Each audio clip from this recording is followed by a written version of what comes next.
আমার চারদিকে শুধু সবুজ আর সবুজ। আপনার পছন্দের কালার কোনটা কমেন্ট করে জানাবেন। আসসালামু আলাইকুম। দেশ ও দেশের বাইরে যে যেখান থেকে আমাদের এই ভিডিওটি দেখছেন, আপনাকে আমাদের নতুন একটি ভিডিওতে স্বাগতম। আমি রিজভী আছি নাগেরপাড়া এক্সপ্রেস থেকে। আপনি ভিডিওটি কোথা থেকে দেখছেন অবশ্যই কমেন্ট করে জানাবেন। আমাদের আগের ভিডিওগুলোতে কমেন্ট করেছিলেন। মুস্কান চৌধুরী ঢাকা কেরানীগঞ্জ থেকে দেখছেন। দেখতে পাচ্ছেন ভ্যানটি আমাকে কি করলো, পুরো রং সাইডে নিয়ে এসেছে। আজিজুল ইসলাম সাব্বির উনি কমেন্ট করেছে পঞ্চগড় থেকে।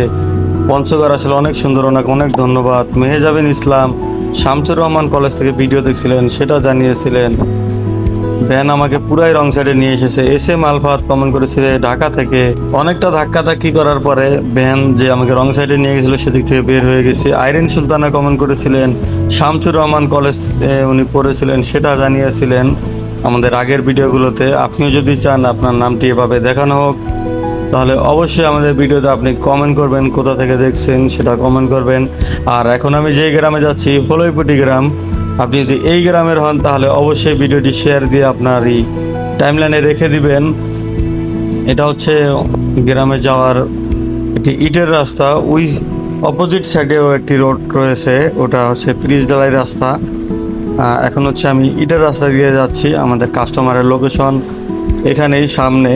ওনার বাড়ির নাম হচ্ছে মাঝি বাড়ি। এখন আমরা যাব মাঝি বাড়ির থেকে। ফলইপটি নিয়ে আরেকটি ভিডিও আমি এর আগেও বানিয়েছিলাম, আপনারা অনেকেই দেখেছিলেন।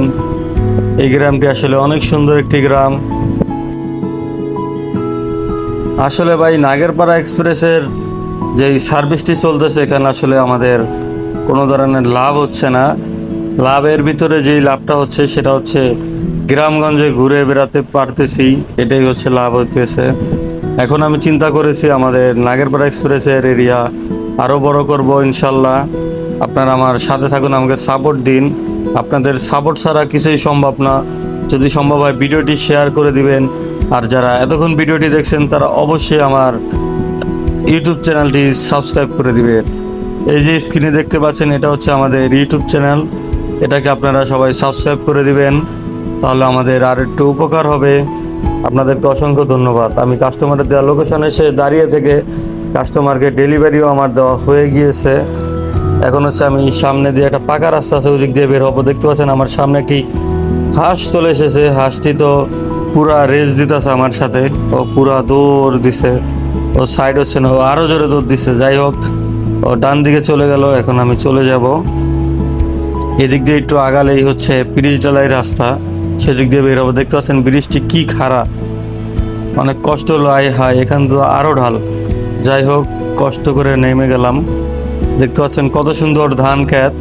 আমি একটা জিনিস দেখে অবাক হয়ে গেলাম, এই ধানগুলো সাইজ অনেক বড়। আসলে এটা কি ধান আমি জানি না, অনেক লম্বা লম্বা এই ধানগুলো।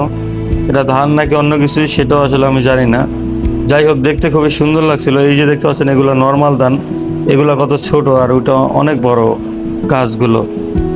এখানে কত সুন্দর রাস্তা, একেবারে গাছপালা হয়ে ভরে আছে, একেবারে সবুজ শ্যামলা।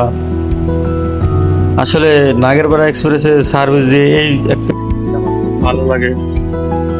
রাস্তাঘাট রয়েছে এখানে, এই রাস্তাঘাট দিয়ে ঘোরাফেরার মজাই আসলে আলাদা। এখন হচ্ছে আমি যাচ্ছি মেন রোডের দিকে। এই জায়গাটিও আসলে অসাধারণ, কত সুন্দর মাটির রাস্তা। মাটির রাস্তায় বাইক চালাতে অনেক ভালো লাগে, তবে বৃষ্টির দিনে একেবারে অবস্থা খারাপ হয়ে যায়। কিছুদিন আগে আপনারা অনেকেই দেখেছেন আমাদের অনেক কষ্ট হয়েছিল। আবারও সামনে হাঁস চলে এলো। ওরা আস্তে দৌড় দিছে, ওরা জোরে দৌড় দিতে পারে না। আর একজন দৌড়ে এসেছে, আল্লাহ জানে ও কী করতো আমার পাইলে। যাই হোক, এখন হচ্ছে আমি মেন রোডের দিকে যাচ্ছি। এখান দিয়ে বাইক চালাতে আসলে অনেক ভালো লাগতেছে। এত সুন্দর রাস্তা, সবুজ শ্যামলা। কিছুক্ষণের ভিতরে আমি বের হয়ে যাব এদিক দিয়ে। এদিকেও আশেপাশে ডোবা রয়েছে, হালকা হালকা প্যাক কিন্তু এখনও আছে। প্যাকগুলো একেবারে পরিষ্কার হয়নি। সামনে শীতকাল, আশা করি এগুলো ক্লিয়ার হয়ে যাবে। যাই হোক, এতক্ষণ ভিডিওটি দেখার জন্য আপনাদেরকে অনেক ধন্যবাদ। আসসালামু আলাইকুম।